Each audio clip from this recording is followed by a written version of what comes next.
The Journey of Muralidharan Ramya Sethuraman. இந்த ஆண்டு ஆசிரியர் தினத்தன்று டெல்லி விஞ்ஞான் பவனில் ஜனாதிபதியிடம் தேசிய நல்லாசிரியர் விருது பெற்று நமக்கு பெருமை சேர்த்து கொண்டிருக்கும் முரளிதரன் ராமியா சேதுராமனை பற்றிய சிறு தொகுப்பு. இவர் ஆசிரிய பணியில் 1986 வருடம் மதுரையின் புகழ்பெற்ற TVS மேல்நிலைப் பள்ளியில் ஆட்டோமொபைல் துறையில் சேர்ந்தார். பொருளாதாரத்தில் பின்தங்கிய குடும்பத்தை சேர்ந்த முதல் பட்டதாரி மாணவர்கள் 10ஆம் வகுப்பில் குறைந்த மதிப்பெண்கள் பெற்றவர்கள்தான் இவரது மாணவர்கள். தன்னுடைய பணிக்காலம் முழுவதும் 12ஆம் வகுப்பு அரசு பொதுத் தேர்வில் 100% தேர்ச்சியையே பெற வைத்தார். தேர்ச்சி மட்டும்தானா, 100க்கு 100 மதிப்பெண்களும் பெற வைத்தார். மாநிலம் மற்றும் மாவட்டத்தில் முதல் மதிப்பெண்களையும் பெற வைத்துள்ளார். கொரோனா முழு ஊரடங்கு காலத்திலும் கற்பித்தல் தடையின்றி நடைபெறுவதற்காக தமிழக அரசின் கல்வி தொலைக்காட்சி இலவச மடிக்கணினி மற்றும் வாட்ஸ்ஆப் மூலமாக காணொளி பாடங்கள் தயாரித்து ஒளிபரப்பப்பட்டன. இதில் 30 நிமிடங்கள் ஓடக்கூடிய 58 காணொளி பாடங்கள் தயாரித்து வழங்கினார். இந்த காணொளி பாடத்தை விரைவாகவும் தரமானதாகவும் தயாரித்து கொடுத்ததை பாராட்டி பள்ளிக்கல்வித்துறையால் சான்றிதழ் வழங்கப்பட்டது. தமிழக அரசின் ஆட்டோமொபைல் இன்ஜினியரிங் 11 மற்றும் 12ஆம் வகுப்பிற்கான தமிழ் மற்றும் ஆங்கில வழிபாட புத்தகம் இவரால் எழுதப்பட்டதே. அது மட்டுமல்லாமல் பார்வைத்திறன் குறைபாடுடையவருக்கான ஒலி வடிவிலான புத்தகத்தை கூர்ந்தாய்வு செய்துள்ளார். அன்றைய எஜுகேஷன் செக்ரட்டரி திரு உதயசந்திரன் IAS அவர்கள் தலைமையில் இந்த பாடப்புத்தக தயாரிப்பு பணி நடைபெற்றது. இந்த பாடப்புத்தகத்தில் 60 கான்டென்ட் தயார் செய்யப்பட்டு புத்தகத்தில் உள்ள QR கோடுடன் இணைக்கப்பட்டுள்ளது.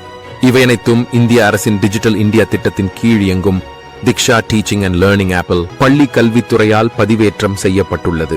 தமிழக அரசின் SCERT வெப்சைட்டிலும் இவையனைத்தும் பயன்பாட்டிற்கு உள்ளன.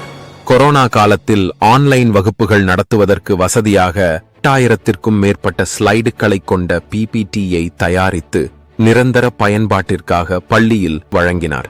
Awards and recognition. 2021ஆம் ஆண்டில் கொரோனா கால சிறப்பு பணிக்காக தமிழக அரசின் டாக்டர் ராதாகிருஷ்ணன் விருது இவருக்கு வழங்கப்பட்டது. TVS நிறுவனத்துடன் இணைந்து ஆட்டோமொபைல் தொழிற்கல்வியை சிறப்பான முறையில் கற்றுக் கொடுத்தமைக்காக NCERT நிறுவனத்தால் best industry institution linkage award 2001ஆம் ஆண்டில் வழங்கப்பட்டது. அதே ஆண்டில் தொழிற்கல்வி கற்றுத்தருவதில் தமிழகத்திலேயே சிறந்த பள்ளி என்ற விருதும் இவரால் பள்ளிக்கு கிடைத்தது.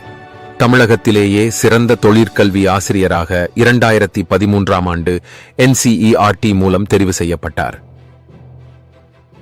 கற்பித்தலில் புதுமைக்கான விருதினை 2021ஆம் ஆண்டில் பெற்றுள்ளார். நமது பாரத பிரதமர் மாண்புமிகு நரேந்திர மோடி அவர்களின் இல்லத்தில் செப்டம்பர் 6ஆம் தேதி காலையில் நடைபெற்ற வாழ்த்து நிகழ்ச்சிக்கு பின் எடுத்துக்கொண்ட குழு புகைப்படம். தமிழக முதல்வர் மாண்புமிகு MK ஸ்டாலின் அவர்கள் வாழ்த்திய போது எடுத்த புகைப்படம். மத்திய கல்வி அமைச்சர் திரு தர்மேந்திர பிரதான் கௌரவித்த போது தமிழக கல்வி அமைச்சர் திரு அன்பில் மகேஷ் வாழ்த்திய போது இந்தியாவில் உள்ள மொத்தம் 1 கோடி பேர்களுக்கு மேலான ஆசிரியர்களில் 50 பேர் மட்டும் தேர்வாகி உள்ளனர். அந்த 50 பேரிலே தமிழ்நாட்டிலிருந்து 2 பேர் தேர்வாகி இருக்கிறோம். அந்த 2இல் ஒருவனாக நான் வந்ததற்காக மிகவும் பெருமைப்படுகிறேன்.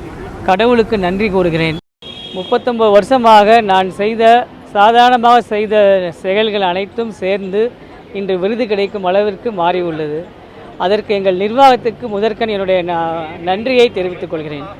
எங்களை எல்லா வகைகளிலும் ஊக்குவித்த, எங்களுக்காக அனைத்து வசதிகளையும் செய்து கொடுத்த நிர்வாகத்தை நான் நன்றியோடு இந்நேரத்தில் நினைவு கூறுகிறேன்.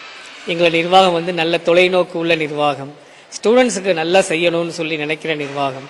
அதில் நானும் ஒரு பார்ட்டாக இருந்து அவங்க டெவலப்மெண்ட்டுக்காக உழைச்சிருக்கேங்கிறதுக்காக நான் ரொம்ப சந்தோஷப்படுறேன். இந்த அவார்டு கிடைச்சப்போ ரொம்ப ரொம்ப சந்தோஷமாக இருந்தது. ஏன்னா இந்த டீச்சிங் கேரியரில் ஹையஸ்ட்டு ரெக்கக்னைசன் இதுதான். இந்த அவார்டு எனக்கு கிடைச்சதுக்காக நான் ரொம்ப பெருமைப்படுறேன்.